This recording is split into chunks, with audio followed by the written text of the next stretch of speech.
Colette Gélin, bonjour. Bonjour. Alors vous êtes auteur de romans historiques, vous avez écrit sur la Bretagne et Tahiti. On retrouve aussi à votre actif des poèmes et des nouvelles.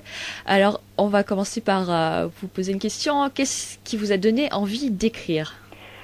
J'avoue que je ne sais pas. J'ai écrit toute ma vie, depuis toute jeune, tout enfant.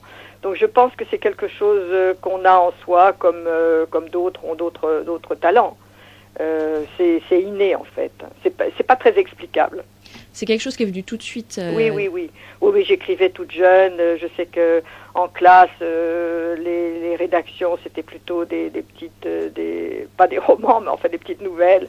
Donc je pense qu'on a une certaine alchimie avec l'écriture. Et comment vous en êtes venu au créneau du roman historique ? Le créneau du roman historique, en fait, a démarré à Tahiti lorsque j'ai été habitée. J'ai suivi mon mari à Tahiti. On y a passé près de 5 ans. Et j'ai dit, je veux bien aller à Tahiti, mais je vais écrire l'histoire de Tahiti. Et je me suis renseignée un peu sur place. J'ai lu tout ce qui est paru en librairie sur l'histoire de Tahiti. Et j'ai créé un roman, enfin 2 romans à partir justement de l'histoire de Tahiti. Et une fois rentrée en France, j'ai continué sur cette lancée, mais comme je suis bretonne, je suis nourrie de légendes et de tout ce qui est la matière celte et bretonne. Donc j'ai commencé par reprendre la légende de la ville d'Is. Tout ça pour une raison bien particulière, parce qu'on met toujours la femme en porte-à-faux, la femme est coupable. Ça, c'était dans l'ancienne religion catholique. Donc la fameuse histoire d'Ahu ouvrant les portes de la ville d'Is au diable, c'est un peu c'est un peu de l'imagerie. Donc je l'ai réécrite à ma façon. Et puis j'ai enchaîné parce qu'en cherchant, en fouillant un peu sur l'histoire de la Bretagne, j'ai trouvé des personnages assez fabuleux qui avaient une aura et qui ont eu un impact justement sur la constitution de la Bretagne, comme Nominoé, comme Alain Barbetorte. La bataille des Venettes, par exemple aussi, contre César. Enfin, il y a vraiment des périodes de la Bretagne qui sont très importantes.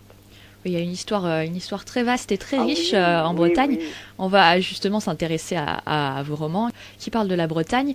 Alors on retrouve dans votre œuvre un cycle sur le roi Arthur, avec 2 romans sur les personnages emblématiques que sont Arthur et Merlin. Voilà. C'est un sujet assez incontournable quand on écrit sur l'histoire de Bretagne, ça ? Incontournable, je sais pas, mais moi ça m'a toujours fasciné, mais j'ai reculé parce que c'est quand même c'est imposant comme travail. Et finalement, quand je me suis lancée, j'ai été tellement habitée par le personnage de Merlin que c'est venu tout seul, comme si j'étais, si vous voulez, envahie justement par la personnalité de Merlin. J'en ai fait quelque chose, aussi bien Merlin comme Arthur, j'en ai fait des personnages qui pourraient exister, si vous voulez, même de nos jours, des personnages beaucoup plus humains. Merlin, en fait, est le personnage le plus important du paysage arthurien. C'est un visionnaire, il est cultivé pour son époque, il est à demi humain, à demi elfe. Et en fait, il fait le tremplin entre le monde des hommes et celui qui était à l'époque invisible, des elfes, des autres peuples, doués de pouvoir, des dieux anciens, des devins, des druides. Ouais, c'est des personnages aussi très mystérieux entre magie et... Oui, et la magie, c'est toujours fascinant finalement d'approcher ce que les humains pourraient faire avec certains pouvoirs. Mais Merlin justement est hanté par cette prescience qu'il a des choses qui vont arriver. Il voit d'ailleurs autour de lui les gens disparaître, et lui, comme il est à moitié humain, à moitié elfe, il a une vie beaucoup plus longue sur Terre, et tout ça va le hanter toute son existence jusqu'à la mort d'Arthur. Donc on l'a dit, l'histoire de Bretagne très très vaste, il y a énormément de sujets à traiter. On peut parler aussi de votre roman Sandermine qui s'intéresse au duc de Bretagne, là. Alors Sandermine, c'est une période entre 1440 et 1500 où les ducs de Bretagne sont en train de mourir les uns après les autres, sans héritier mâle.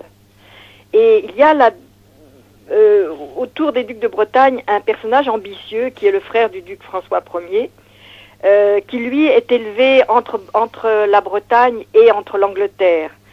Et il va tellement être proche du jeune roi d'Angleterre qui est son cousin qu'il va en fait lui jurer sa foi, et donc il va être convaincu de trahison par son frère François Ier de Bretagne. Il va être emprisonné et par de sombres machinations, il va être assassiné.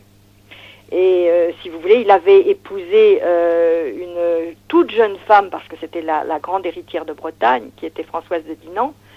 Et Françoise de Dinan, elle avait 8 ans à l'époque.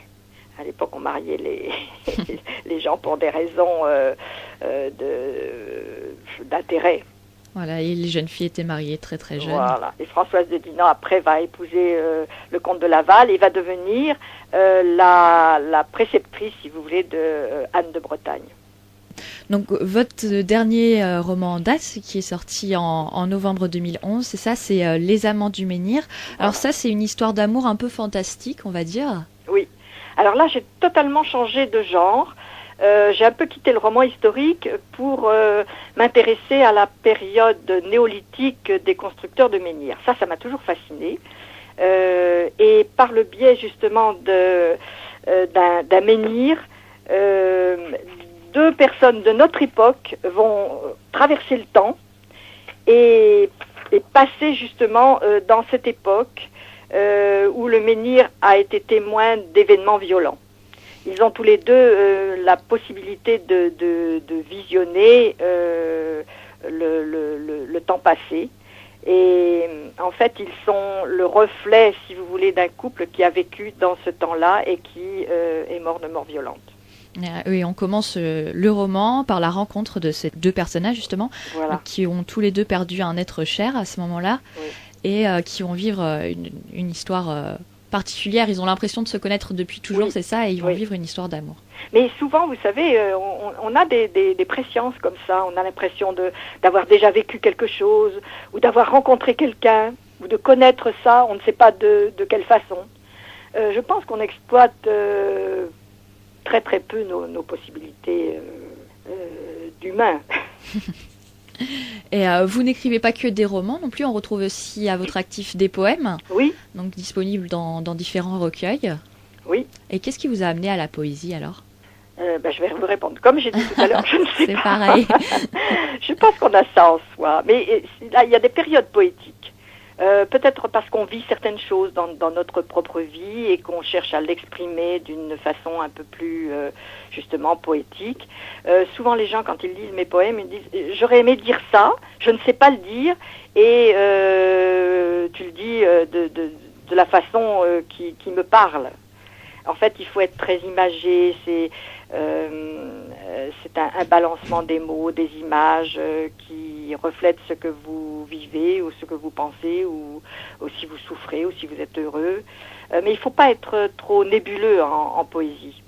Moi, je pense que c'est plutôt la musique, les images. Des poèmes que vous avez écrits aussi c'est sur l'histoire de Bretagne aussi. Oui, Oui, quand j'écris des romans historiques, aussi bien quand j'étais à Tahiti, j'ai écrit des poèmes sur Tahiti, sur l'île de Pâques, où je suis allée aussi, et sur Merlin et Arthur, sur les Celtes. Si vous voulez, c'est un prolongement en fait de l'écriture, une autre façon de s'exprimer. C'est une autre facette. Oui. Alors, après tous ces romans et ces poèmes, vous avez déjà des projets pour la suite ? Je suis en train d'écrire la suite des Amants du Menhir qu'on m'a réclamé. On m'a dit, tu as laissé une porte ouverte, maintenant il faudrait peut-être nous dire ce qui s'est passé. Donc j'essaye d'écrire justement la suite pour... ce qui m'intrigue, c'est toujours, comme d'ailleurs beaucoup d'historiens, c'est la façon dont on a élevé les menhirs dans la plaine de Carnac, Locmaria-Caire, etc. Je vais donner ma vision à moi du pourquoi des fils de menhirs. Et cette suite, ce sera Le Chaman de Carnac. Le Chaman de Carnac. On va retrouver donc tous ces romans dont on vient de parler à gagner sur notre antenne du 4 au 9 juin. Donc ça sera à l'occasion de nos 20 ans. Sinon, on peut vous retrouver également sur Internet avec toutes les infos oui. sur vos romans. Oui, il suffit de taper mon nom et vous tombez sur le site Colette Gélin tout attaché .wibly w2ebly.com. Et voilà, si nos auditeurs sont intéressés, ils peuvent se rendre sur ce site. Il y a toutes les informations sur les romans dont on vient de parler et les nombreux autres que vous avez écrits, Colette Gélin. Alors, je vais vous remercier et puis je vous dis au revoir et à bientôt. Et moi, un grand bonjour à vos auditeurs et j'espère que les romans qu'ils gagneront leur plairont. Et leur feront surtout passer un bon moment. Je crois que c'est ça l'écriture. Passer un bon moment tout seul, le soir dans son lit ou devant un paysage. Je crois que c'est un des petits bonheurs de l'existence. Et en plus, on apprend plein de choses intéressantes sur l'histoire de la Bretagne.